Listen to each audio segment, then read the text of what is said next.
making sure. Yeah. I don't want to not be able to hear.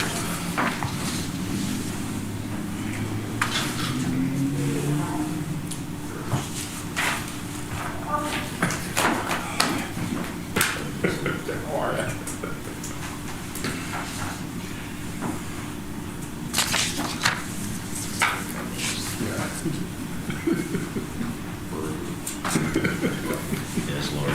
Yes.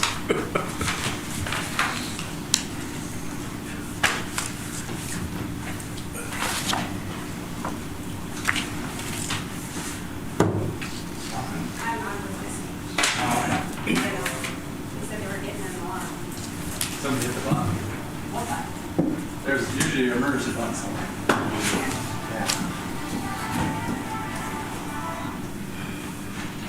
Usually it's panic. That's what I didn't know that. Yeah. I'm wondering why. No. Somebody hit the panic over there. Okay. Do you want me to talk to them? Good morning and welcome to this meeting of the Berry County Board of Commissioners for September 23rd, 2025. If the commissioners, staff, and guests would please stand for our invocation and pledge allegiance.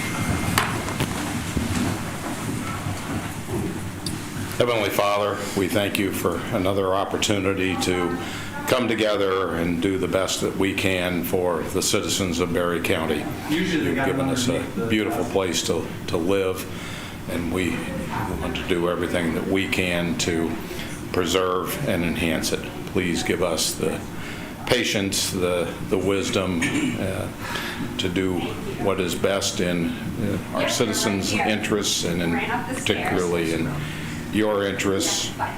We thank you for the opportunity. Please be with us and all that serve alongside us to do the best that we can in your name. Amen. Amen.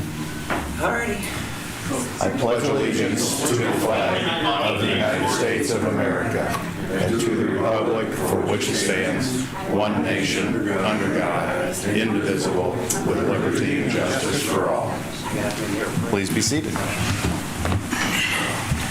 For purposes of attendance, Madam Clerk, would you call the roll? Bassett. Here. Carlton. Campbell. Here. Getty. Here. Hatfield. Here. Smelker. Here. Tennyson. Here. And Jackson. Here. Thank you, Madam Clerk. Reports from state and county officials. Are there any state or county officials who are with us this morning that would like to give an update to the board? Hearing none, limited public comment at this time. Any member of the public wishing to address the board may do so for up to 3 minutes for any item listed on our agenda this morning. Can I interrupt real quick? Somebody hit a panic button.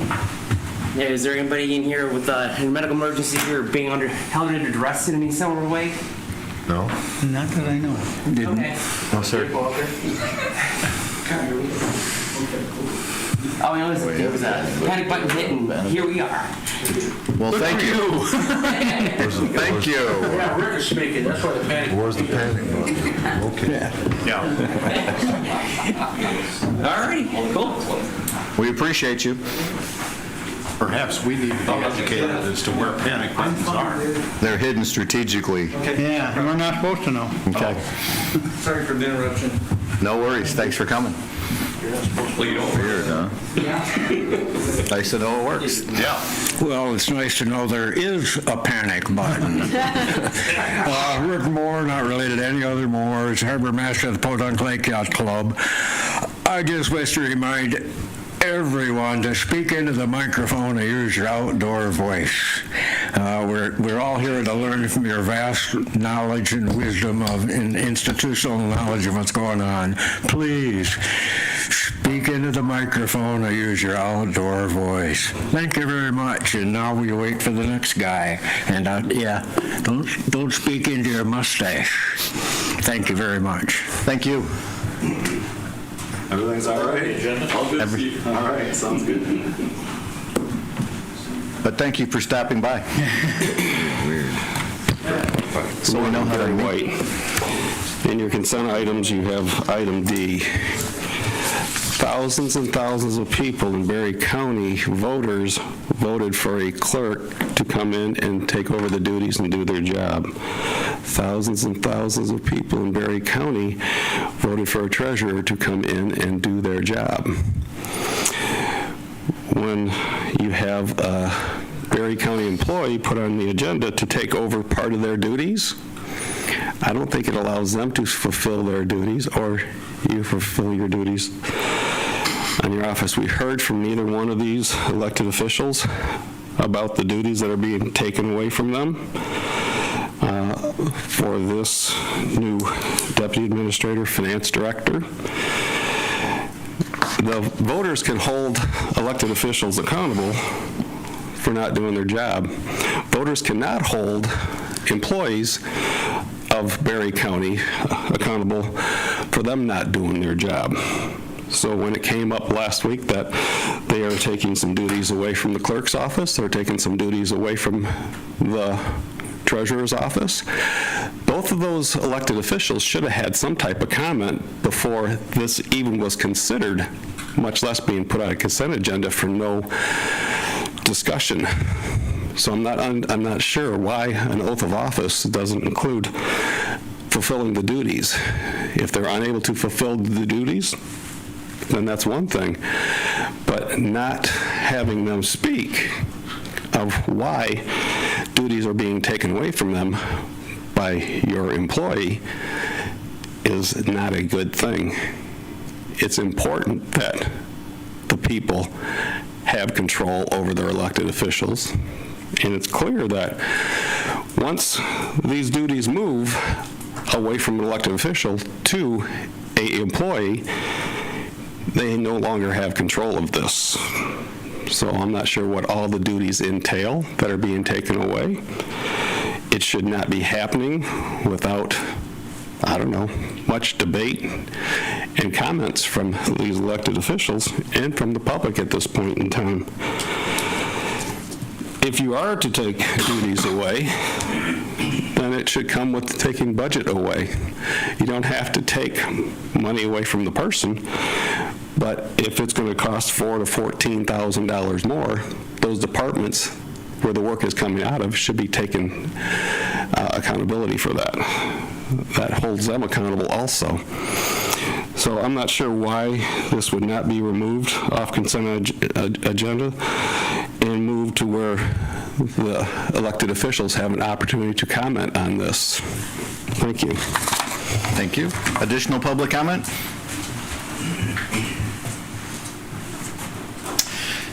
Hearing none, approval of the written agenda. At this time, any member of the Board of Commissioners may ask for an item to be removed from the consent agenda and placed under items for consideration. Hearing no such request, does any commissioner wish to change the agenda additionally? Hearing no such request, the agenda is approved as written. Various correspondence. Does any commissioner have correspondence they'd like to share with the board? Consent agenda. Commissioner Colton. Item A, approval of the September 9, 2025 Board of Commissioners meeting minutes. B, approval in accordance with the Airport Commission Joint Operating Agreement of the Airport Commission's commitment of $80,000 for the parallel taxiway expansion to 35 feet. C, approval of the following policies: number 304, cash disbursement policy; number 305, vendor and tax withholding policy; and number 702, smoke and vape-free workplace. D, approval of the removal of the Deputy Administrator Finance Director from the classification system, approval of a new job description, and approval of a pay range for the position for 2025 and 2026. Thank you. Is there support? Support. Motion by Colton, support by Hatfield. For all items listed on the consent agenda, discussion is not allowed and a roll call vote is required. All those in favor vote aye, opposed vote nay. Madam Clerk, would you call the roll? Bassett? Aye. Carlton? Aye. Campbell? Aye. Getty? Aye. Hatfield? Aye. Smoker? Aye. Tennyson? Aye. And Jackson. Aye. Thank you. The consent agenda is approved. This morning, we have a presentation from Patrick Hansma for our medical examiner for the 2024 report.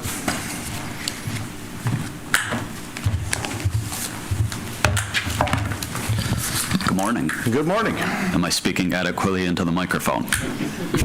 All right. Very good.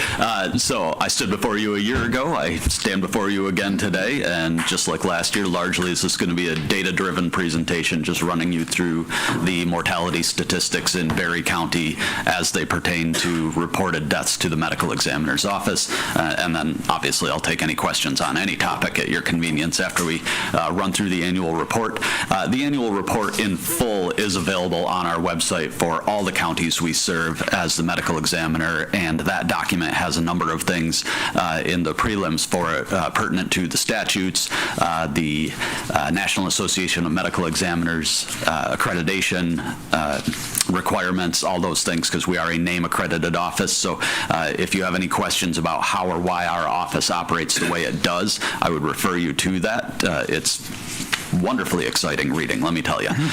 So it's slightly more exciting than the numbers. So Berry County, our report is alphabetized, and so Berry County starts on page 19, I believe it is, if you have the full report in front of you.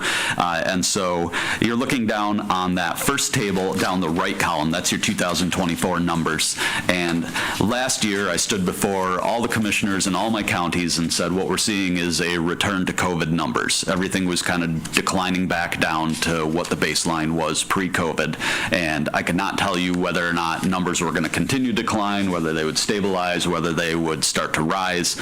In Berry County, there was a slight rise. Things have largely stabilized or risen slightly since the year before with regards to deaths reported to the medical examiner. Berry County is no different.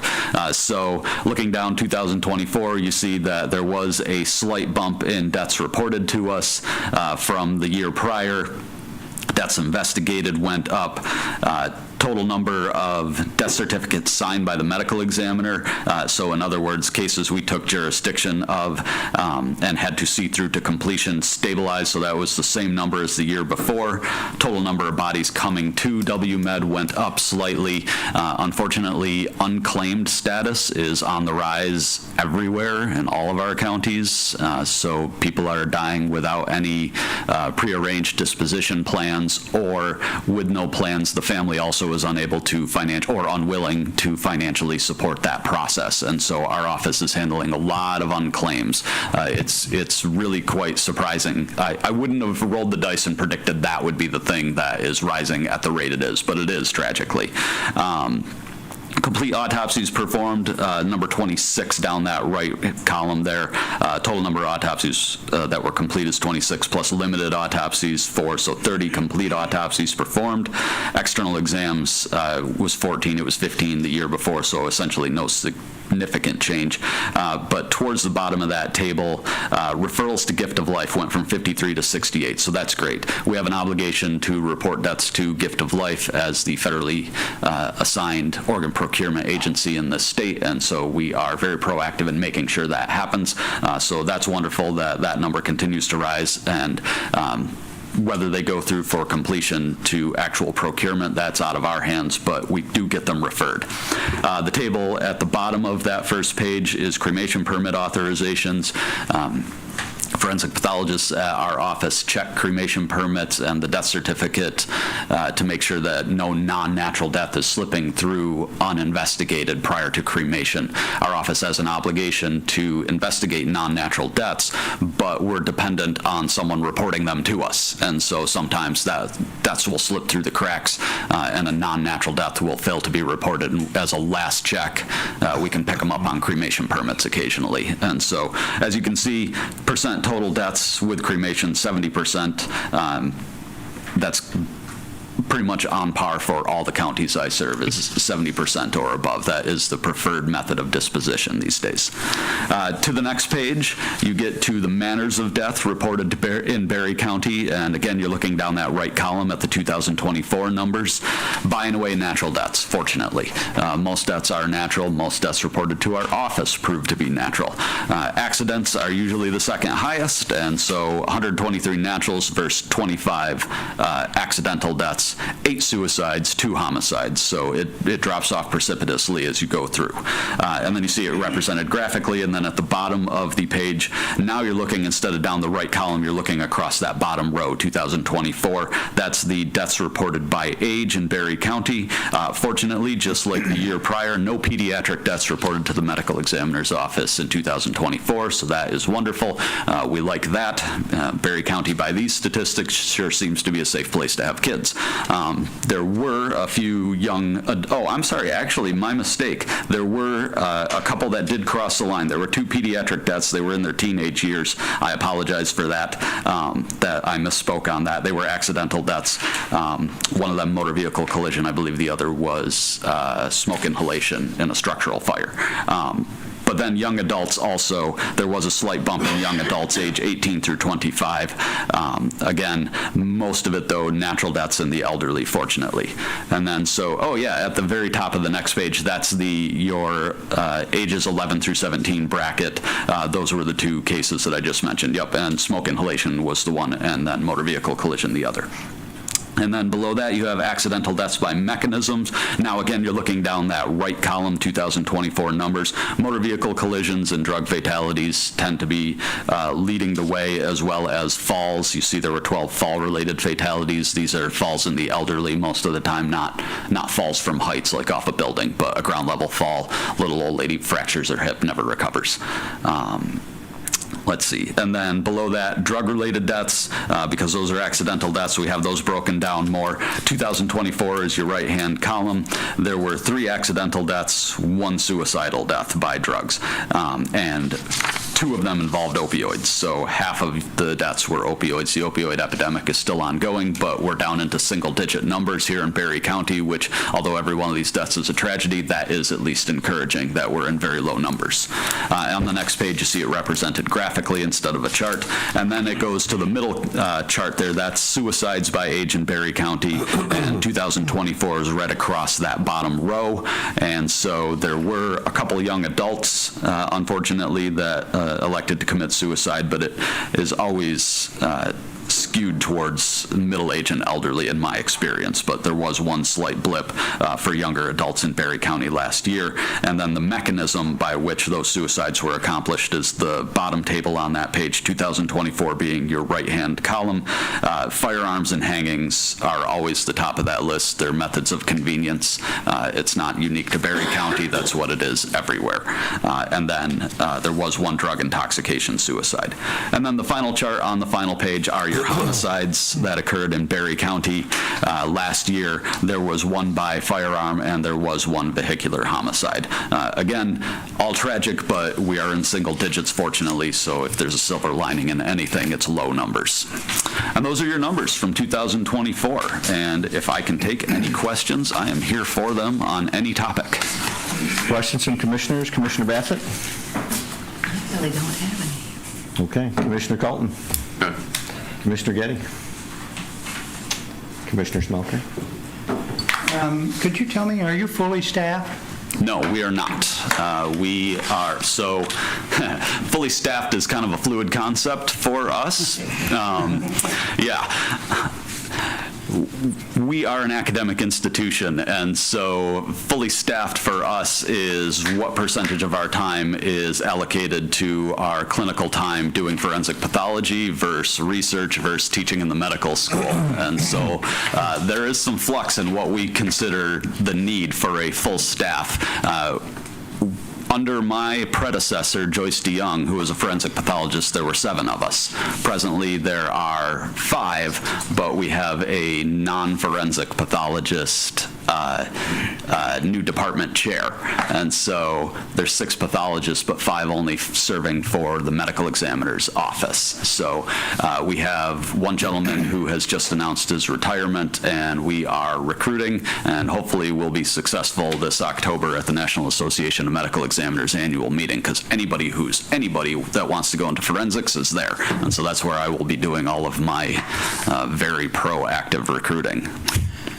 Also, could you go through, kind of in a short story, how things work? Does a medical examiner show up on scene? And are they appointed And do they work with law enforcement?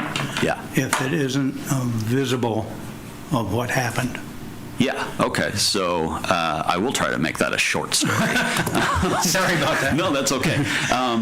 Let's take the appointment component first. The medical examiner is me, and I have my deputy medical examiners who are all forensic pathologists.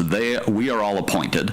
Then, to your question, does the medical examiner go to scene? Well, it gets into vocabulary. Me, as the medical examiner, no. We are present at scenes through medical examiner investigators. They are not appointed through the county. They are hired by WMed to work for our office. And so we send investigators to the scene to act as our agents. And they investigate in parallel and in cooperation with law enforcement or CPS or APS, any agencies that may be on scene. And so there are different agencies all present at that scene conducting investigations simultaneously. And so the focus is slightly different because law enforcement, of course, has a concern, did a crime occur? And the medical examiner is there in public health interest. So we don't really care, other than beyond our general concern as citizens, whether or not a crime occurred or anything ever goes to prosecution. We're there to just figure out how death occurred for nosologic purposes, public health statistics to categorize that death appropriately based on its cause and manner on the death certificate. This is not a short story. What other? Remind me what your other questions were. Mainly for my own information and of how this worked, and you answered it pretty well. I just wanted to make sure that the medical examiner's office works together with our law enforcement so something don't slip through the cracks. Yeah, absolutely. That's our concern as well. We always want to work in cooperation with all the other agencies. From my mind and anyone I employ, it's not like there's any competition here. We're never going to behave stubbornly or say we're not working with somebody. If an agency calls us with a concern, we respond.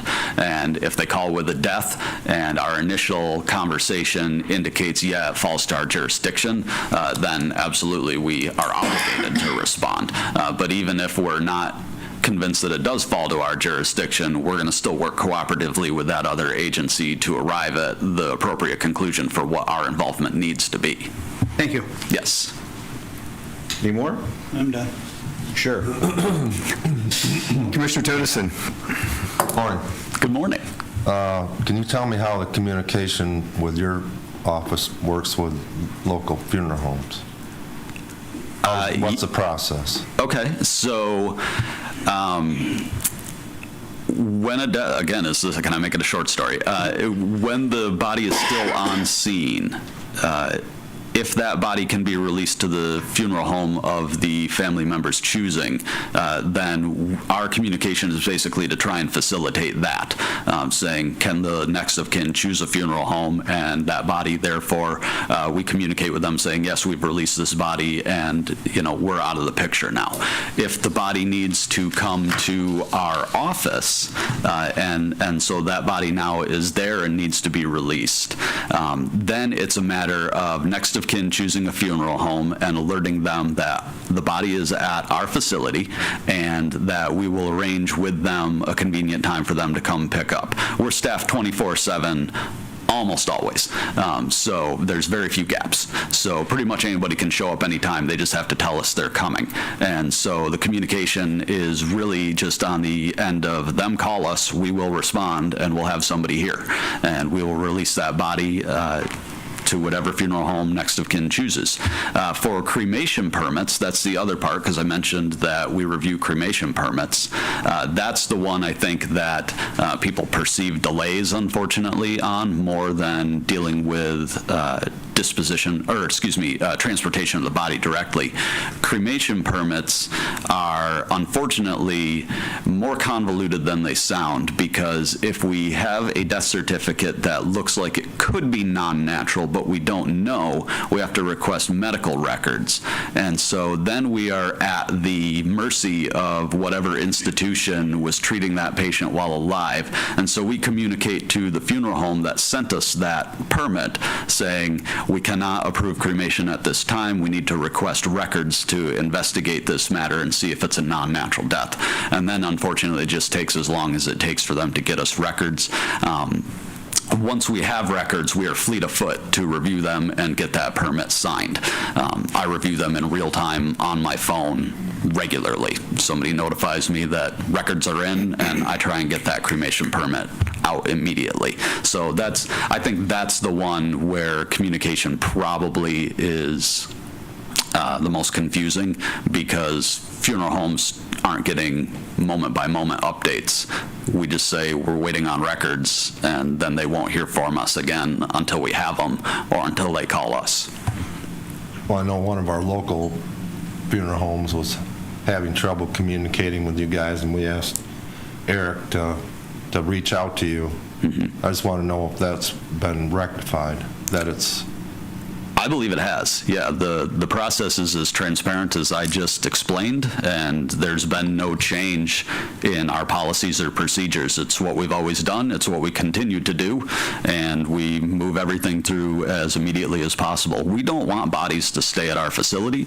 We don't want cremation permits to sit in our pending list. We want our work done, and we get it done as rapidly as we are able, and we alert the funeral homes to it as quickly as we are able. Okay, because I was alert, because I think last spring, right, Eric? One of our local was reaching out to try to get a hold of you guys to release a body, because people want to try to plan for a funeral, right? And there was a breakdown somewhere in the communication on when they could pick the body up. So I just want reassurance that that's been rectified. Yeah, I don't remember the details of that exact situation, but I do remember that it occurred. And as I mentioned, we're staffed 24/7. Someone's on phones all the time. Whatever fell through there is not normal. It's normally it's a well-oiled pistol. Okay. All right. Commissioner Campbell. Just thank you for what appears to be a complete and detailed annual report. Thank you. Commissioner Hatfield? No questions, thank you. Mr. Chair? Yes.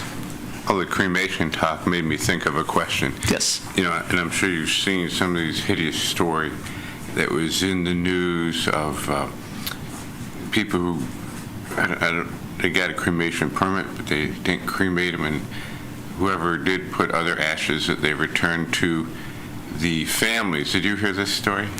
I've heard stories like that in various permutations. And I've heard other stories. Like, is there any, and I could see, is there any mechanism to catch things like that if something like that is happening? Like, once you give the permit, is there any oversight beyond that point on the cremation? That is a question for a funeral director. All of that happens outside our office. We're not involved, so I wouldn't know how the procedure works. We only deal with approving the permit. So we get a death certificate and a cremation permit, and if everything on paper appears appropriate, then that's all we see. We don't know what's actually transpiring with the body at someone else's facility. So unfortunately, I can't answer. Thank you. Yes. Just a question. Yes. You had mentioned unclaimed. Yes. That was something that was on the rise, not necessarily a Berry County thing, but a regional thing as well? It's national. Okay. Yeah. What's the process when somebody comes in and there's nobody from the family who wants to take the body or do anything with it as far as a formal burial? What's the process from your office? How is that handled? Yeah, so my deputy chief investigators handle our unclaims, and there is a series of steps that have to be taken to try to find next of kin, make sure that this death was not supposed to be reported to our office under our jurisdiction, and then a series of documents that have to be completed with the state to essentially certify, yes, this person is indeed truly unclaimed. All efforts to find any next of kin have been fruitless, or next of kin has been identified and they have clearly and in no uncertain terms vocalized that they are not interested in claiming that decedent. And then once that is accomplished and those documents are provided to the state, then essentially the state takes authority to say, yes, this body is indeed unclaimed, and the disposition can follow thereafter with liquidation of that person's assets, if they have any, which is what funds this process. So anybody who dies with assets, if nobody's claiming the body, then their assets are paying for their disposition, and the body is then cremated. And our office holds episodically, essentially mass, I shouldn't say mass, that makes it sound large. It's a group ceremonial disposition of the cremains that we have for all our unclaimed. And so that's essentially the streamlined process. It's not burdensome individually. It's actually a fairly easy process if you just follow the letter of the law of how it's supposed to go. But tragically, it is becoming more and more and more of what my deputy chief investigators have to do with their time. Some days, my chief investigator tells me 60% of their time is devoted to just dealing with unclaims, which is pretty shocking. This is not something that is unique to the medical examiner's office, unfortunately. We see it in hospitals as well. Deaths that aren't reported to the medical examiner. My clinical colleagues tell me that a death occurs in the emergency room. All the family shows up to the emergency room, they hold their informal funeral right there, and then everybody leaves and nobody claims the body.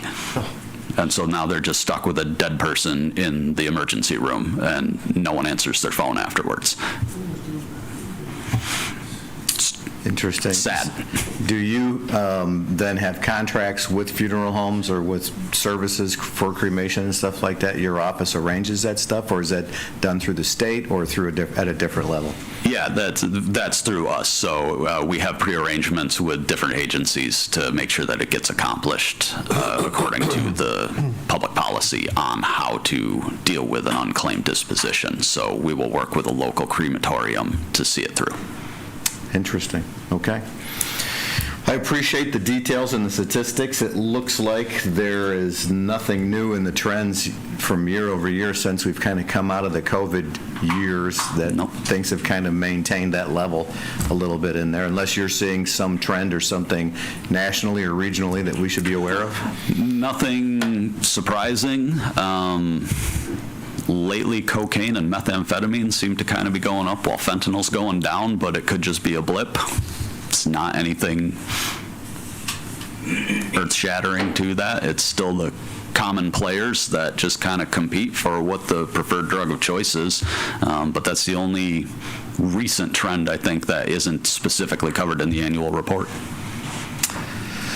There's no additional questions. We appreciate your time this morning and your detailed information. Thank you. It's my pleasure. Thank you. Thank you, Patrick. Take care.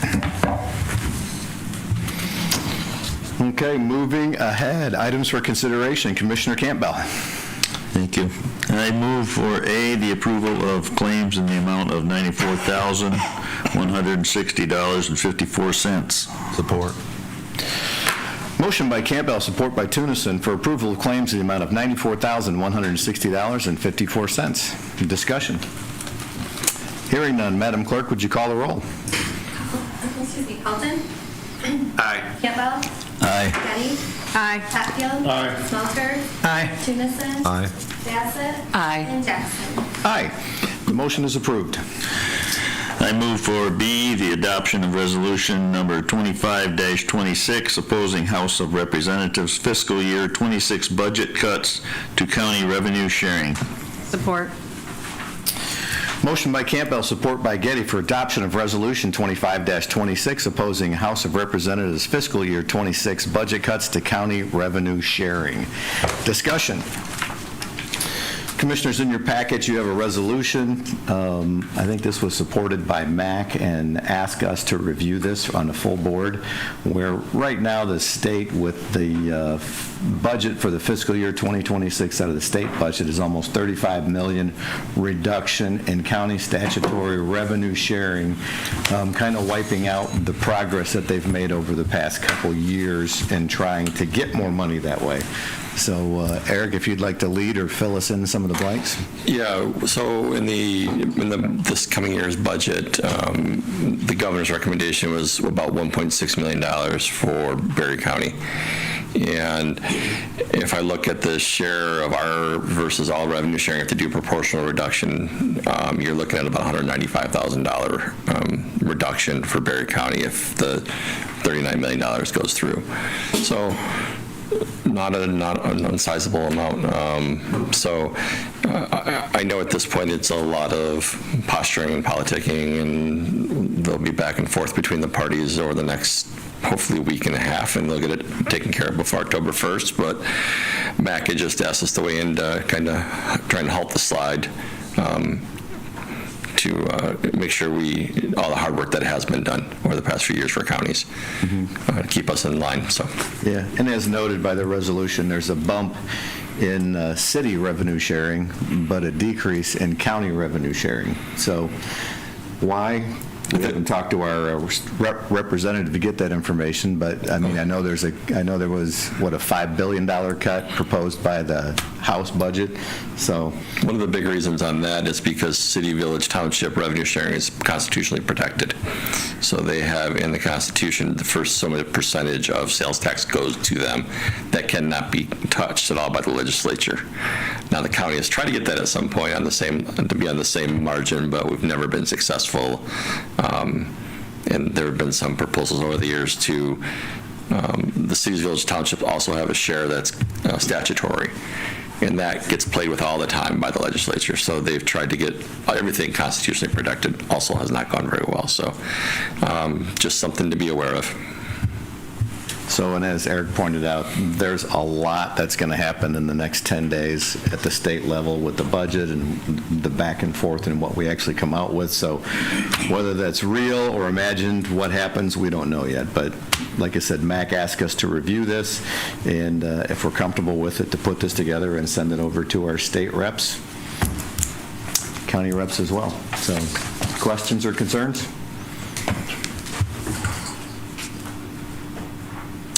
Okay, hearing none. Madam Clerk, would you call the roll? Campbell.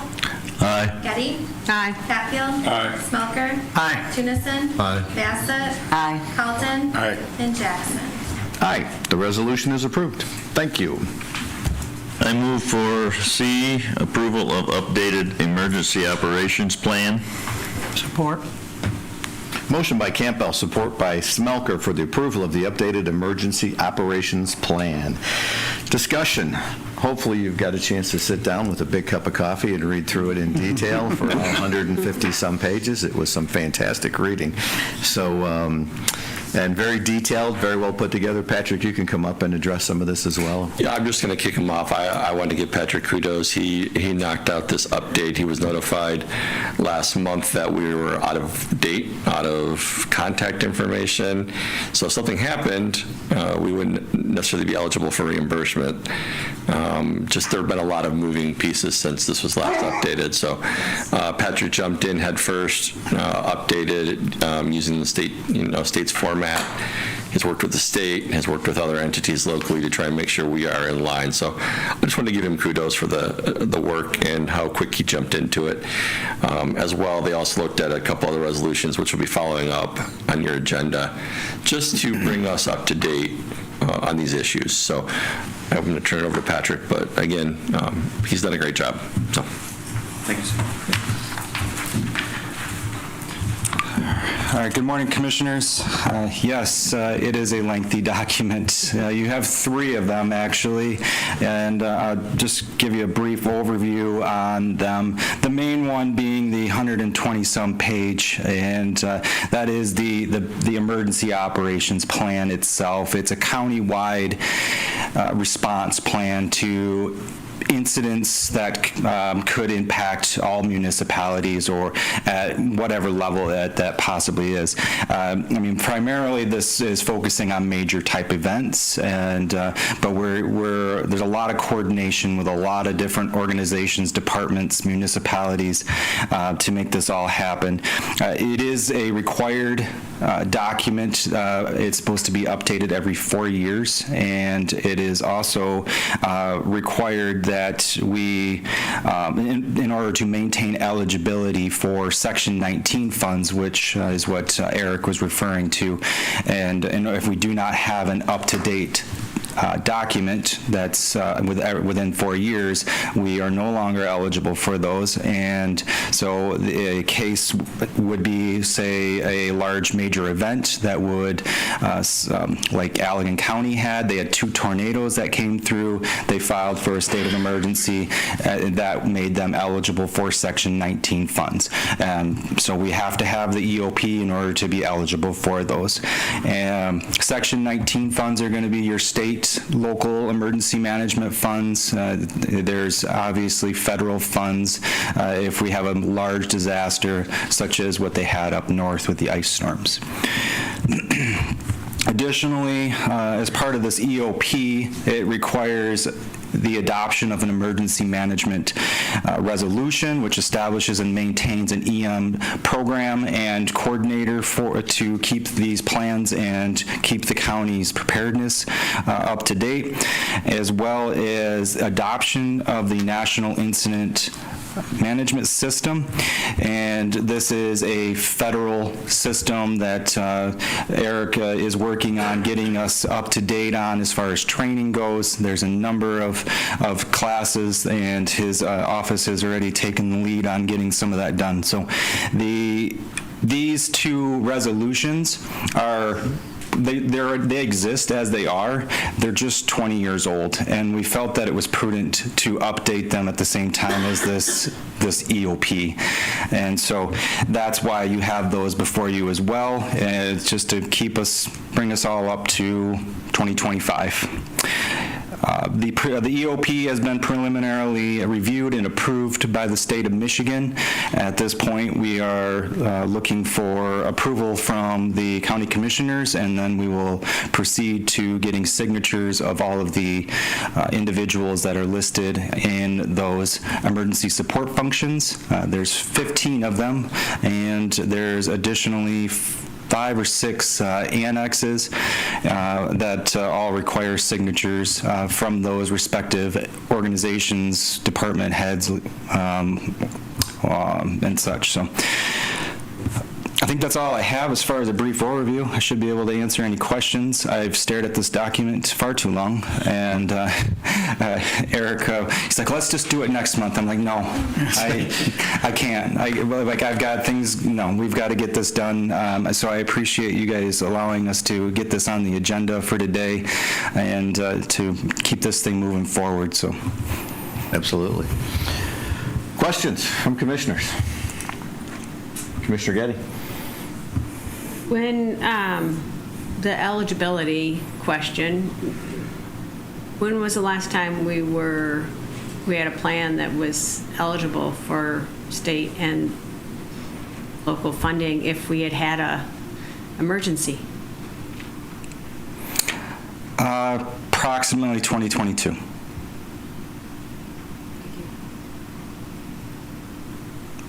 Additional questions? I went through it in detail. I appreciate the amount of detail. Although, like I said, it was not the most exciting reading ever. I can see where you're ready to be done with the document. But just as far as locations throughout the county, all the different things that are in there, the vast amount of information and how well thought out it is from a plan. And you said 15 different signatures from different departments to tie it all together, or whatever At it was? least. Well, there's some of them, well, you had 3 signatures. There's certain spots where I have a few.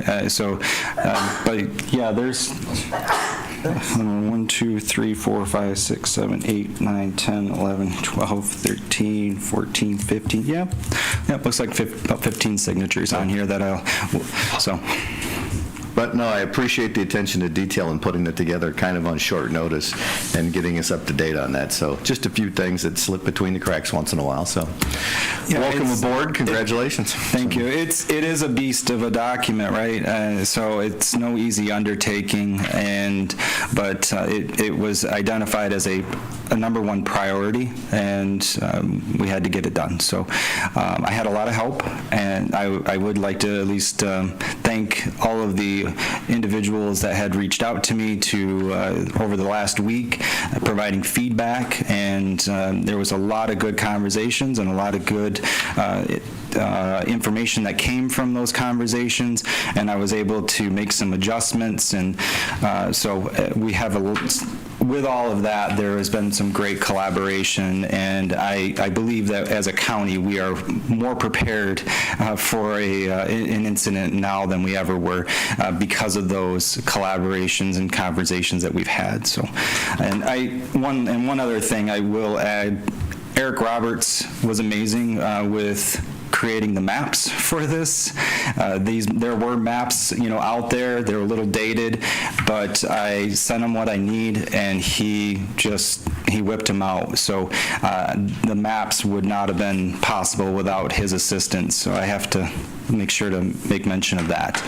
So. Okay. I have one comment I want to make. I've worked on these documents, yes, with the hospital. I've worked with you before. And the detail in these is especially important because when you have these emergencies come up, right, everybody's just shooting at the hip and, trying to get things done. This keeps you on task and you don't miss an important step. And as I reviewed it, you really did an exceptional job, and kudos to you. Thank you, ma'am. Again, I had a lot of help. It wasn't just me alone. And while you're up here, since we have the next 3 all are involving you, is there a quick overview of the difference between the emergency operations and the NIMS, the National Incident Management System? Yeah, so the EM resolution is the one that so the EOP requires us to have one, and that's what's requiring the county to establish an emergency management office or department and maintain a coordinator for that position. And then the NIMS is those national standards for incident management. And there's a framework, a much larger binder than this document as far as that framework and how we work together as John should be pretty familiar with this from the fire department. The fire department is great at using NIMS, and this is the framework of how they run their operations every day whenever they have an incident. So adoption of this NIMS is ensuring that the county is supporting that framework, and we're working on some training to get people up to where they need to be, and specifically some online courses that will hopefully be coming out soon. So. Okay. So this is also adopted by our local fire departments as well, or a framework? NIMS, absolutely. Yep. Okay. This is their daily bread and butter, if you will. This is how they run all of their incidents. So really, we want to try to get all of our public safety entities on the same page with this and keep working towards that. Okay. Any additional questions from commissioners? Just one quick comment. There may be a class or two that some of you may have to take online as being part of this process. It's very painless, but it just kind of gives you an overview of the whole system, how it works, your roles within said system. But Patrick and I will notify you down the road when we get everything in place. As you mentioned, my staff has jumped on board to do what they need to do, and then we'll start rolling out to the rest of the county. Okay. Just fair warning. These classes will ensure that you're prepared to integrate with our public safety entities in the event of an incident if you're coming to the Emergency Operations Center for some sort of major incident. So that's, training to make sure that we're prepared as a county. Okay, the motion on the floor is for the approval of the updated emergency operations plan. If there's no further discussion, Madam Clerk, would you call the roll? Getty. Aye. Hatfield. Aye. Smelter. Aye. Tennyson. Aye. Bassett. Aye. Cotton. Aye. Campbell. Aye. And Jackson. Aye. The motion is approved. I move for D, the adoption of resolution number 25-23, adopting the National Incident Management System in Berry County, Michigan. Motion by Campbell, support by Smelker for adoption of Resolution 25-23, adopting the National Incident Management System in Berry County, Michigan. Discussion. Madam Clerk, would you call the roll? Hatfield. Aye. Smelter. Aye. Tennyson. Aye. Bassett. Aye. Cotton. Aye. Campbell. Aye. Getty. Aye. And Jackson. Aye. The motion is approved. I move for E, adoption of emergency management resolution number 25-27. Support. Motion by Campbell, support by Bassett for adoption of the Emergency Management Resolution 25-27. Commissioner, if I may add one thing on that? Sure. Just as another side note, this is also a Public Act 390 requirement to have this in place for the county to have an emergency management program or coordinator designated, just FYI. Okay. Public Act 390. Public Act 390. Additional discussion or questions? Madam Clerk, would you call the roll? Smelker. Aye. Tennyson. Aye. Bassett. Aye. Cotton. Aye. Campbell. Aye. Getty. Aye. Hatfield. Aye. And Jackson. Aye. The motion is approved. Unfinished business. Thank you, Patrick. May I have one last thing? Yeah. All right. As it relates to this plan, there is a appendix in there regarding severe weather. This Thursday from 9 to 10, we will be testing our outdoor warning sirens and to determine their current technological capabilities. And so just as a situational awareness, they will be going off throughout the entire county. So at the same time, yes, we'll have amateur radio operators on site at all of them, providing some real-time feedback back to dispatch. And so just so you're aware, if you have any calls from your constituents, you can notify them that all is good. We'll put some Facebook public messaging out about that as well, just to ensure that nobody's being surprised. But it's not a normal day or time to be having these, so you may catch some calls, but it should be short and sweet. And yeah, thank you. Nope, that was my question. If you're going to put some stuff out on Facebook or some community broadcast through 911, that'd be great. So yes, sir. Thank you. Thank you, Patrick. Unfinished business, we have none. New business, we have none. County Administrator's report. I'll keep it short for you this month. We just got our health insurance renewals, and where Blue Cross is 15% on average across their company, in the pool that we've joined is just over 9%. We actually had a great year last year, so our increase is only 8.3%. With the hard caps going up 2.9%, which is our share that we'll take care of, that is an increased cost to the employees, that gap between 8.3 and 2.9. So we had our first, and probably only committee we're going to need, healthcare, the Healthcare Cost Containment Committee met Friday, reviewed this, has made some recommendations that Luella will be bringing forth to you here on the 14th. So for the first time, we're going to be able to offer a Blue Cross and a priority health care plan as the county. Typically, we had to be Blue Cross or Priority Health. So now the pool, being in the pool is, basically I want to get across, just being in the pool has been very beneficial for the county. There are other tools they're going to be bringing forward. So you'll see more about that on the 14th of October when we present you that. And then we'll also be presenting a dental and vision insurance plan proposal that will replace the reimbursement, at least for non-union department heads and elected officials at this point. That's still being worked through in negotiations. We plan to have an update to you on negotiations on October 28th. So Commissioner Smelker or I can share with you aside, but as the whole board, we plan on having the attorney in on the 28th to do that update. And remember, we have, in October, we have a jail charrette coming up. And there's discussions still being had on dotting I's, crossing T's, so I just want to make sure we're moving that forward. And I will be in Marquette early first week of October for the Land Bank Conference. So just Monday, Tuesday, Wednesday, I'll still be reachable. But if you need me, if you need anything in that Gap, Luella will be your contact. And last thing is a reminder, next week's the 5th Tuesday, so we won't have a meeting. And then we kick into our October schedule. So October 14th will be your next meeting. Thank you. Chairperson's report. I am all set with the exception of you were all sent a performance review for Eric. So if you haven't done it yet, we're going to smack your fingers with the ruler.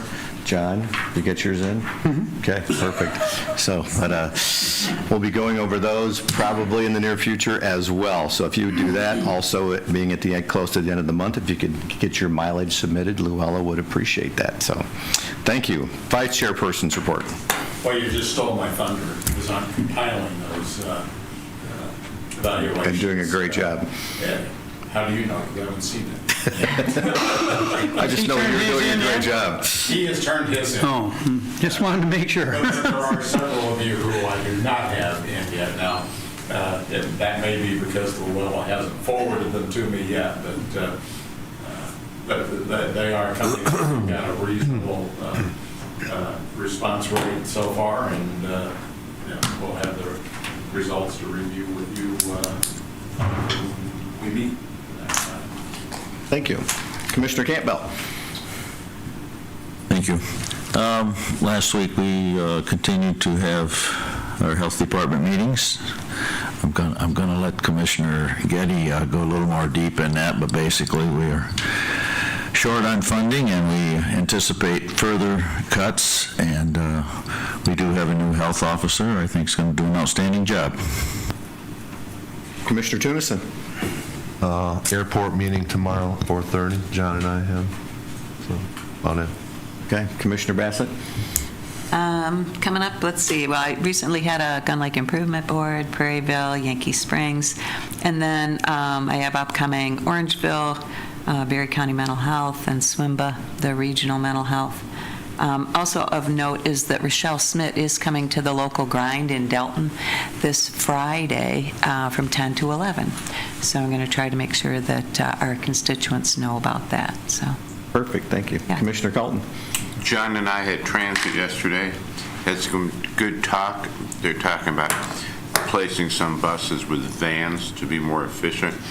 And even John's idea had some little bit of discussion on not levying the full millage because of the fund balance. Good to know. Commissioner Getty. All right, so yes, we did have a Board of Health meeting on Friday. We did approve the contract for the new health officer. We also approved emergency funding plan in case the federal and state government cannot pass a budget. That affects several funding sources within the health department, so we have a contingency plan for that. Hopefully, it would be very short-lived if there is a shutdown. Anything lasting longer than 2 weeks would have severe consequences on health department operations. And we did approve a budget,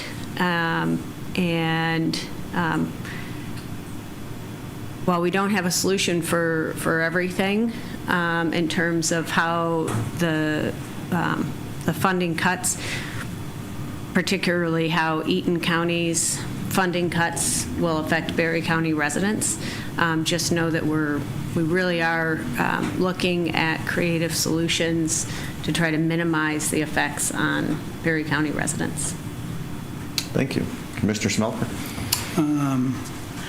At Transit, they are also talking about a Sunday schedule and negotiations with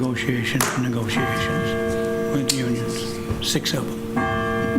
Appreciate you being involved in that. Thank you.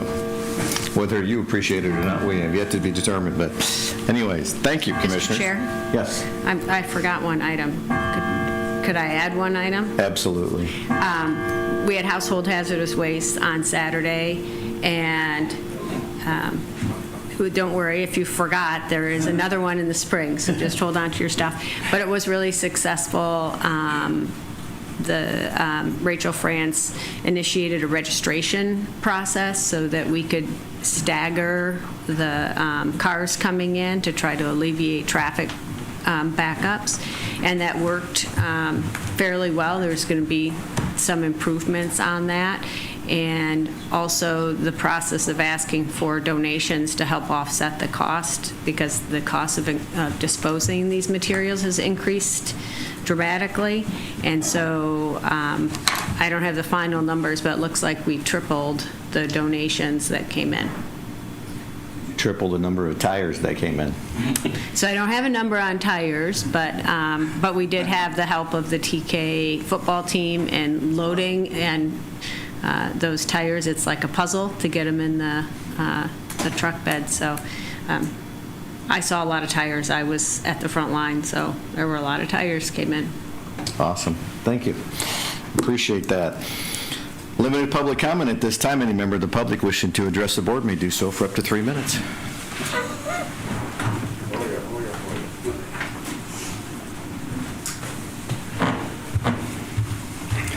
Gary White. Yes, we heard today that it's easier to collect a paycheck and not do a job with not being covered from 2022 with emergency management. May your unanimous adoption of Resolution 2526 fall on the same deaf ears as public comment falls on your deaf ears. It also has happened when hundreds of people came in wanting a separation from Eaton County to the health department. Once again, it's easier to collect a paycheck than to do the job and collect a paycheck for doing a job. It is no reason that Eaton County's problem is a problem of Berry County. People have asked me about the health department. I'm sitting there, well, the reason you won't split is because the county commissioners don't know how to. They can't devise or develop a plan. They did not listen to the people back during the COVID when hundreds of people went into the courthouse over there and were requesting or demanding a separation, and it still is not going to take place. At the last meeting, your chair, sort of snarky remarks, which is not uncommon for him, talked about cherry picking a budget of bad apples. So it's not cherry picking. When you only have 3 minutes, you have to collect your thoughts and put them in to that time slot. So is it cherry picking, or is it really presenting what should have been thought about? But once again, it only falls on deaf ears of people that are elected to be representatives of the people. No more than the deaf ears of, well, we had elected officials, some of their duties taken away with no discussion. Why? Well, you made your decision. Or maybe your decision was made for you because of the agenda request that was brought on by your county administrator. So sometimes it's easier to just do nothing but collect a paycheck and benefits. or to actually put the work in. So it's interesting to that aspect. So I'm just sitting here thinking, wow, made deaf ears. Maybe your resolutions fall in the same deaf ears.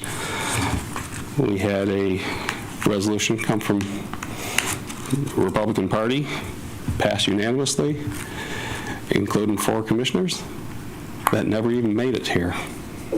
So, thank you.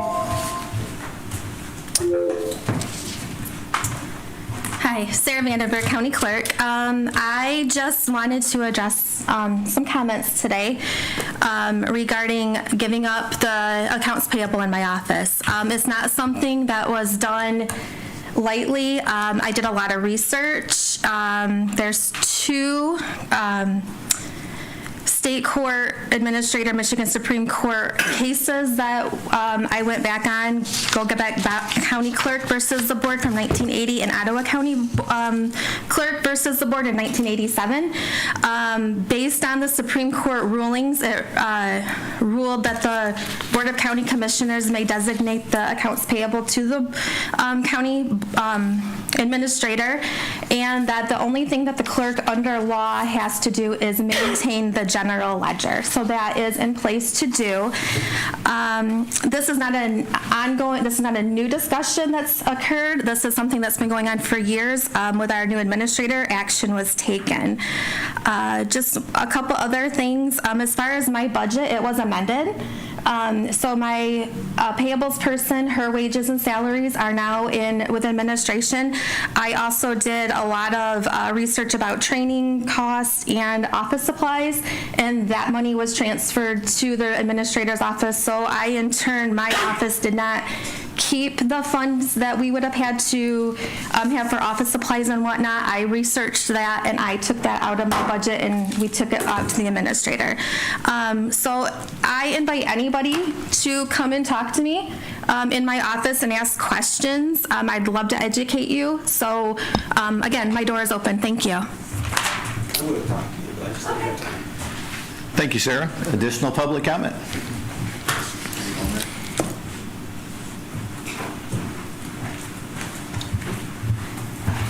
Patrick Jansen's, Berry County Emergency Management. I just wanted to talk about an exercise that we had on Saturday. We actually coordinated with the Civil Air Patrol out at the airport to conduct a public safety response to a downed aircraft. We kept it kind of low-key. We didn't do wide organizational involvement. We just wanted to just kind of see where we were at a base level with just our local Hastings Fire, Berry County Sheriff's Office, at the airport, and again the Civil Air Patrol and Emergency Management. I want to thank the Sheriff's Office for being able to send out some of the road patrol deputies and their Sheriff's Auxiliary. More and more on these Saturdays, there are multiple events going on, and Commissioner Getty mentioned that the waste take-back was going on. There was also a race out at Camp Manitoulin, and the Sheriff's Posse had to cover both of those, and the auxiliary also had to come in and help support them. And there's just a lot going on all the time on the weekends during the summer, and so for them to be able to support all of those in different capacities with the manpower that they have, it's very much appreciated. And just wanted to thank the airport for their open invitation to do this exercise. Gino has been amazing to work with. Anything and everything we bring to him, he's very supportive of this, and it's very good collaboration. And with that, we'll be working with him more closely on some of the lessons learned from that exercise to ensure that we're more prepared as a community to respond to incidents or events out at the airport as well. So, thank you. Yeah, I thought it was nice how we have the emergency operations today and the panic button going up at the same time and setting a response time. So there's all kinds of things happening, right? You really do good things. So thanks. Oh, sorry. Are there any questions regarding the exercise on Saturday? Okay, thank you. Additional public comment? Commissioner comments. Commissioner Bassett. Yes, I just wanted to report, we did have our final Delton Summer Sounds concert last week, and I'm happy to report that we think there were more than 500 people in the park at Delton for this concert, and it was just a fantastic community event. Had wonderful police protection there, but really a wonderful band, and it happened the lead singer was a Delton grad, and it was a beautiful evening, and people from all over just having a great time in the park. So we will definitely do these next year. Awesome. Commissioner Colton? Quick backstory. Old Woodland Township Hall has been restored. They moved a couple decades ago to the new Township Hall and Fire Barn. And they put a lot of money into it, and it's a step back in time. They've made it into a museum. So this Saturday, the Woodland Eagles are having a spaghetti dinner fundraiser to help support that museum. It's from 3 to 5 at the Woodland Eagles in Woodland. Awesome. Thank you. Commissioner Getty. Thank you for the reminder, Patrick. The posse is a big help at Household Hazardous Waste Day. They do a great job of controlling traffic out at M37 and within the drop-off areas, because there are a lot of cars and they keep us all safe. So thanks for the reminder. They were fantastic again. Awesome. Commissioner Smelker. I'm good. Commissioner Tunison. Good day, Mr. Chair. Commissioner Campbell. Okay, I got some. This Saturday at the park, at the band shell, they have an annual Vet Fest, is what it's called. It's put on by Mike Medill from the Stranded Hobos. I think this is our 4th year. It's also being co-sponsored with the AMVETS, which is a new organization within our VFW in Delton. We've seen a need for qualifications for the VFW are you must have served in a conflict, and of course that causes some irritation amongst my friends, especially the ones that didn't happen to get the orders to go somewhere. So AMVETS is a group similar to the American Legion. So the requirements are you have to have an honorable discharge and serve 3 months in the military. So we've started that out there to bond that gap a little bit. The proceeds from this will go to the Delton bands who are going to Pearl Harbor. It gives our young people a chance to see a piece of that history that they will forever keep with them, and that's what we have to continue trying to do, is to make sure our youth understands the history. In the event it does rain, the Lord don't let that happen, it'll take place at the VFW on Saturday night, so we've opened the door up for that. So that's what I have, and I hope you all can attend. It's 5 to 9 on Saturday night. There'll be 4 bands playing at that. Wow. Awesome. It's free admission. They'll do some 50-50 raffles to try to run some money up for the Delton bands. So appreciate your attendance. Thank you. Yes. Commissioner Hatfield. Well, I just want to thank Eric as well as all of you. If you listen to some of the comments that get made, it seems as if budgets and resolutions are just written on a piece of paper, handed to us and rubber stamped, and that belies hours, days of work that go into the preparation of the budget. It is an extremely extensive process, a lot of input from a lot of people, and a lot of consideration by all of us. And perhaps we need to remind folks that we are the ones that are elected to represent the public, and I'm very proud of the job that we do in that capacity. Well said. Thank you. And I appreciate Sarah's comments as well. Just because everybody is not involved in every conversation doesn't mean those conversations didn't take place. A lot of communication between departments, a lot of good things going on. And as we talked about our budget, I thought it was important to point out that as we look at our long-term pension liabilities at 81.2%, that puts us in the top 20% of the state.